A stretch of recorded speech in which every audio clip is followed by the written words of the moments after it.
حضور فرماتے ہیں سارا سال جنت سجائی جاتی ہے، کس لیے؟ حضور فرماتے ہیں رمضان المبارک کے لیے سارا سال جنت سجا دی جاتی ہے، اس کو تیار کیا جاتا ہے رمضان کی سعادت افروز گھڑیوں کے لیے، ان مقدس ایام کے لیے جو لے کر رمضان سایہ فگن ہوتا ہے، اس کے لیے پورا سال جنت کو سجایا جاتا ہے، تزئین و آرائش کی جاتی ہے۔ اور رمضان آتا ہے تو کریم کے کریمانہ فیصلے ہونے شروع ہو جاتے ہیں۔ کریمانہ فیصلے، ایک کریمانہ فیصلہ ہوتا ہے کہ دوزخ کے دروازے بند کر دو اور جنت کے سارے ہی دروازے کھول دو، اس کو راستہ کیا گیا ہے۔ پھر آپ کو پتہ ہے ایک انوکھی بات بھی آپ سے کرنی ہے، قانون نافذ کرنے والے اداروں کو نا مجرموں کا پتہ ہوتا ہے، ان کو پتہ ہوتا ہے کس کسی جگہ کچھ فسادی لوگ ہیں، وہ دیکھتے ہیں نا ملک میں کوئی خاص مہمان آ رہا ہے جو ملک کے لیے فائدہ مند ہے اور وطن کے لوگ اور وطن کو اس سے فائدہ ہوگا، استفادہ کریں گے لوگ اس کے آنے سے، وہ کیا کرتے ہیں ان فسادیوں کو پہلے بند کر دیتے ہیں، کہتے ہیں ایسا نہ ہو کہ یہ آ کے کوئی خرابی کرے، وہ منع کر دیتے ہیں۔ تو یاد رکھ لیں، سمجھ لیں، حضور فرماتے ہیں شیطان کو بھی قید کر دیا جاتا ہے۔ رمضان آنے والا ہے تو اللہ شیطان کو قید کر دیتا ہے، جکڑ دیتا ہے۔ فرمایا رمضان آ رہا ہے اور میرے بندوں نے اپنی بخشش کرانی ہے، انہوں نے میری عبادت کرنی ہے، انہوں نے روزے رکھنے ہیں، انہوں نے آ کر کے اللہ کے حضور معافیاں مانگنی ہے، اور رمضان کی ہر رات میں 70 ہزار یا بلا مثال و بلا تشبیہ اللہ جانے کتنے بے حساب لوگوں کی رب نے بخشش کرنی ہے۔ تو یہ شیطان بڑا مکار ہے، یہ کھلا ہوا دشمن ہے، کوئی خرابی نہ کر دے لہذا پہلے اسے باندھ دو، خرابی نہ کرے کسی قسم کی اسے باندھ دیا جاتا ہے۔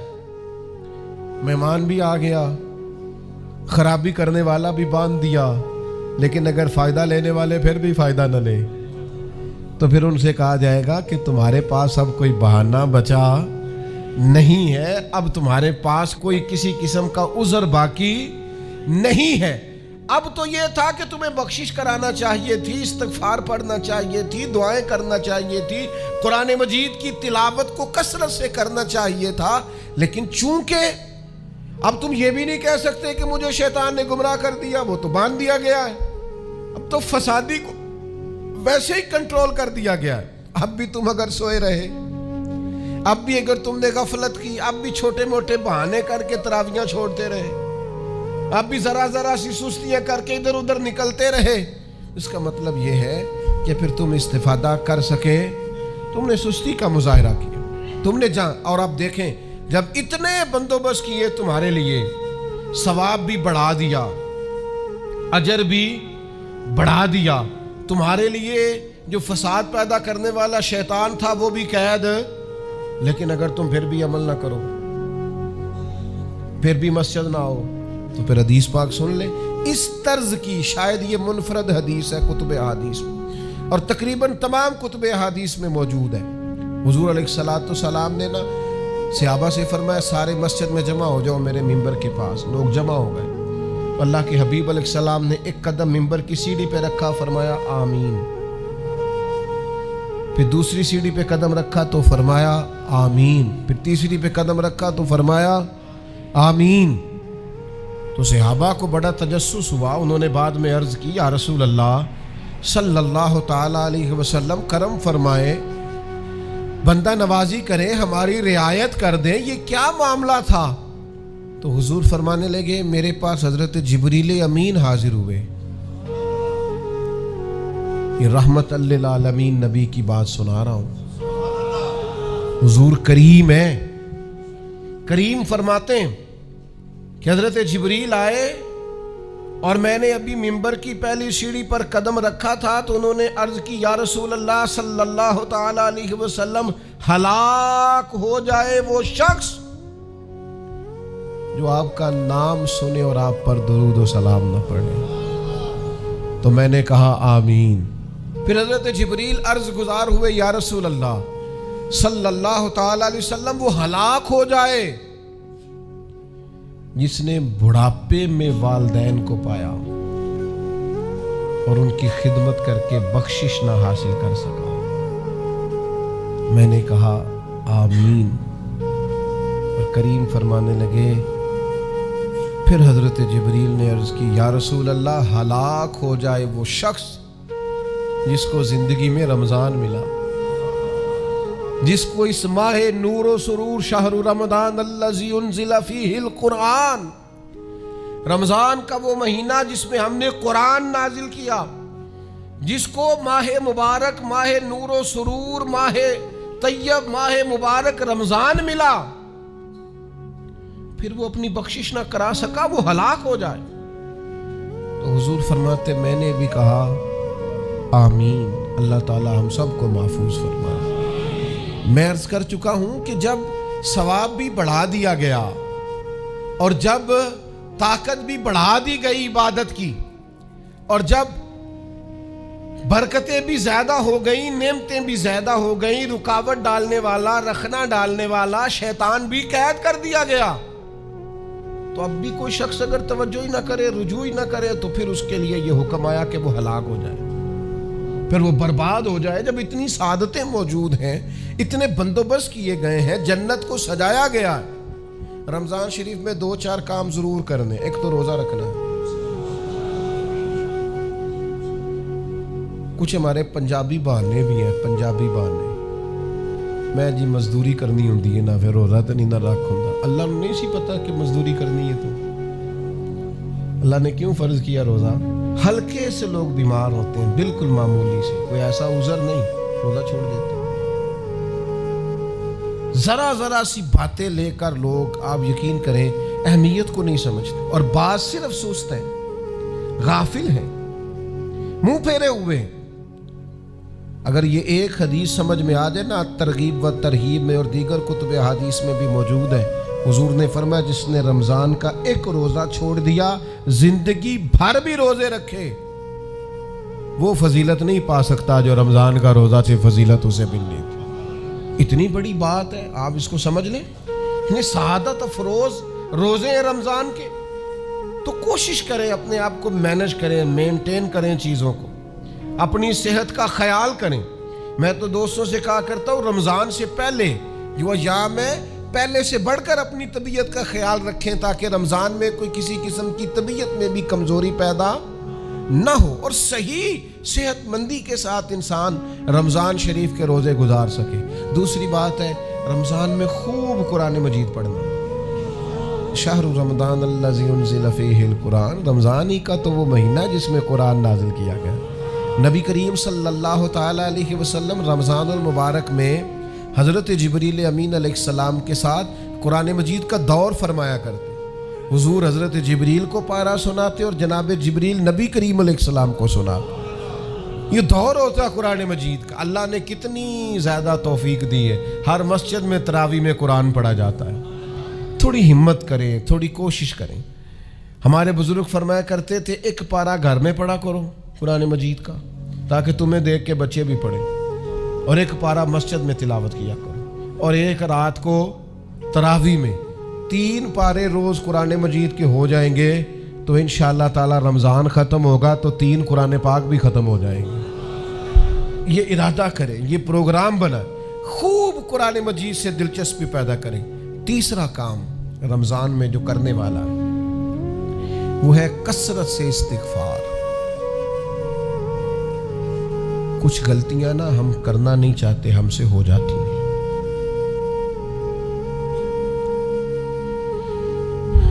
کچھ غلطیاں ایسی ہیں جو ہم بڑی بڑی کر چکے ہیں، لیکن ہمیں یاد ہی نہیں، بھول گئے۔ کچھ خطائیں ہم سے ایسی سرزد ہوتی ہیں جو لاشعوری میں ہو جاتی ہیں، ہمیں سمجھ ہی نہیں ہوتی کہ یہ خطا ہے اور اتنی بڑی ہے۔ کسی شخص کو بعض اوقات کوئی ایسی بات کہہ دیتے ہیں کہ ہماری نظر میں وہ بات معمولی ہوتی ہے، پر وہ بیچارہ ساری رات سو نہیں سکتا۔ رمضان کا مہینہ ہے اپنے رب سے معافی مانگنے کا مہینہ، اس سے توفیق مانگنے کا مہینہ، اس کے حضور حاضر ہونے کا مہینہ۔ میں آپ کی خدمت میں عرض کروں، حضرت عائشہ صدیقہ فرماتی ہیں نبی پاک نے فرمایا صلی تعالی علیہ وسلم، جس سے اللہ نے قیامت والے دن حساب پوچھ لیا نا، اس کے لیے مشکل ہو جائے۔ حساب یسیرہ یہ ہے کہ وہ مہربانی فرمائے اور فیصلہ جب کرے تو کرے ہی درگزر والا، فرمائے جا تجھے معاف کیا۔ رمضان کا خاص مہینہ، سحری میں بھی دعا قبول ہوتی ہے، افطار میں بھی دعا قبول ہوتی ہے، صبح سے لے کے افطاری تک بندہ ہر وقت عبادت میں ہوتا ہے۔ تراویح کے بعد بھی دعائیں مانگے تو وقت قبولیت کا ہے۔ میرے بھائیوں، رمضان کی راتیں بھی قبولیت کی، آخری طاق راتوں کی شان قبولیت کی، لیلۃ القدر قبولیت کی۔ اس دفعہ جھک نہ جائیں اس کی بارگاہ میں سجدے میں، رو رو کے معافی مانگ نہ لیں اس سے۔ ہم برے نہیں ہیں، چاہتے نہیں ہیں، پر ہمارے وجود سے کچھ غلطیاں ہو جاتی ہیں،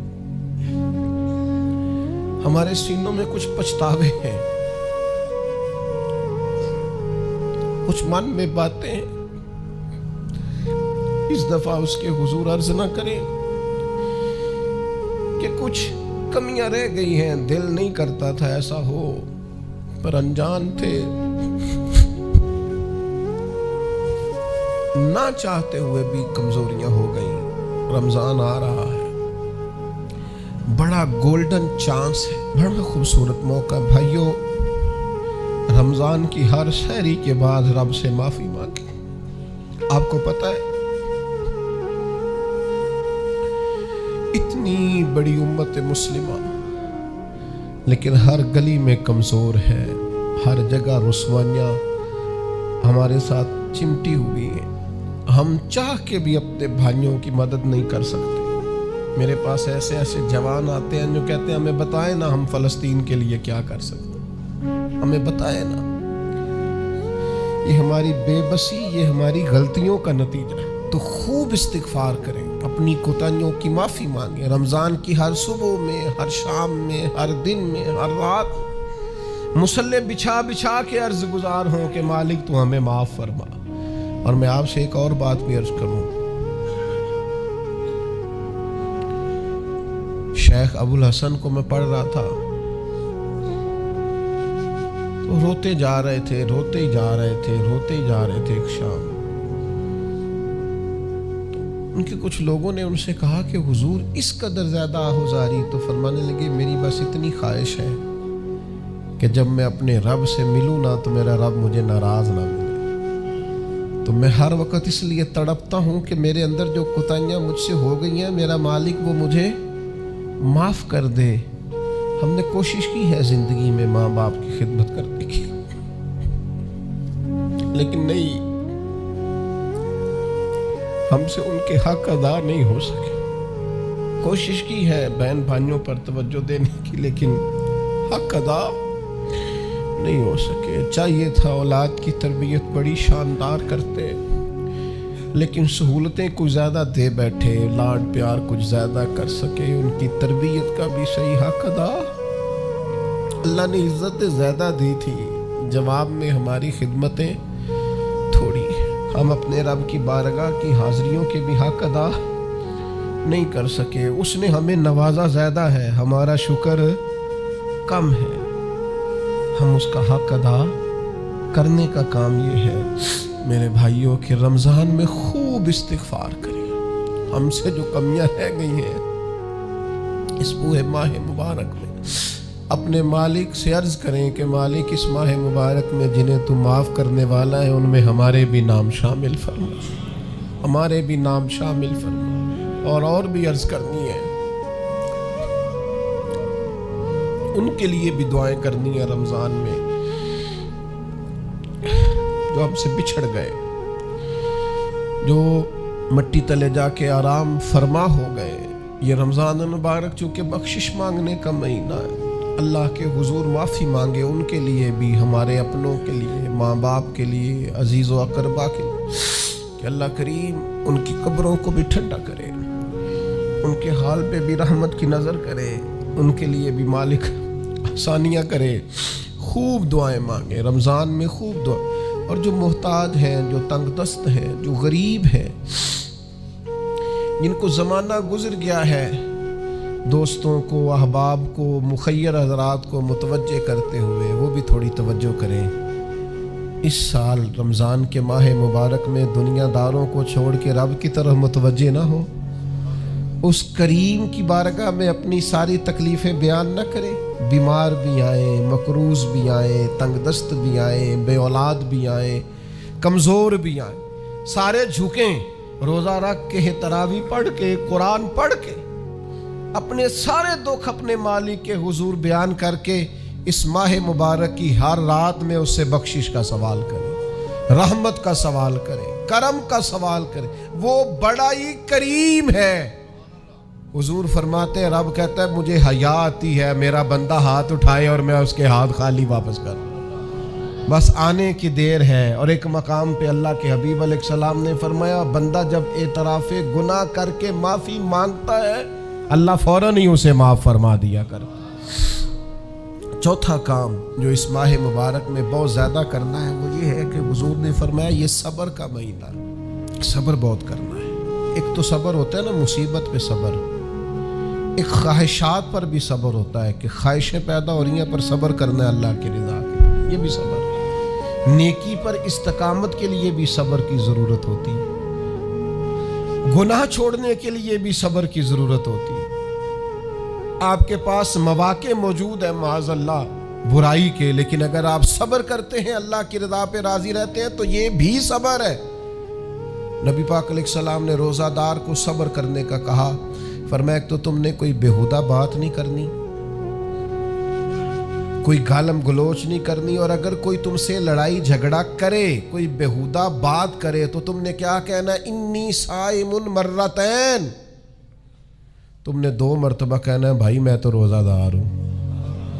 کوئی جھگڑا کرنا چاہے، لڑائی کرنا چاہے، برا بھلا کہے، کوئی الجھانا چاہے تو کہنا انی صائم، میں روزہ دار ہوں۔ یہ وظیفہ یاد کریں گے؟ کیا کہنا ہے؟ یہ وظیفہ ہے پورے رمضان کا، یہ بخاری میں حضور نے بتایا ہے۔ کوئی جھگڑا کرے گھر کے باہر بھی